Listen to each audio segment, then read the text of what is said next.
What is serverless computing? Normally, you build an application by writing code, provisioning infrastructure, being prepared to scale, and doing everything possible to avoid downtime. At the end of it, you're exhausted. Now, when it comes to priorities, you want to write more code and push out more new features. But you don't want the hassle of managing all that infrastructure. Enter serverless computing, the future of software delivery. Let's look at what it actually means. With serverless computing, you write your code and upload it to a serverless platform as a function. Once uploaded, the platform takes care of all the infrastructure including compute, memory, and storage for your application. Now, let's talk about the benefits of serverless. First, serverless gives you a head start. It is the quickest way for you to go from raw code to deployed application. It can literally happen in seconds. Next, you pay only for what you use with per second billing. No need to commit to multi-year licenses for infrastructure.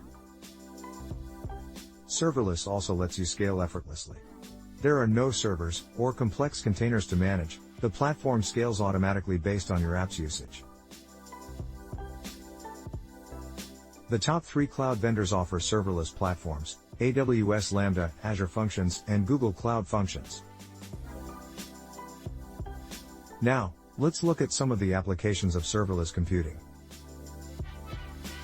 Serverless lets you do real-time data processing in the cloud.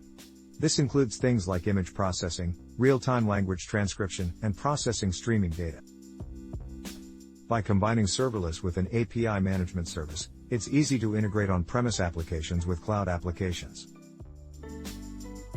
There are many CI/CD tools available. But serverless helps fill the gaps where those tools fall short and enables you to drive further automation in your development pipeline. As we close out, a word of caution about serverless.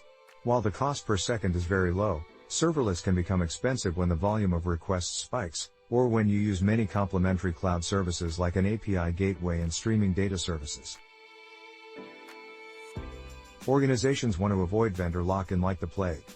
Serverless brings some degree of vendor lock-in.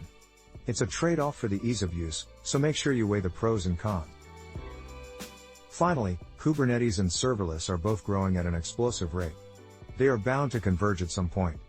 That's just something to keep in mind as you enter the new world of cloud-native computing.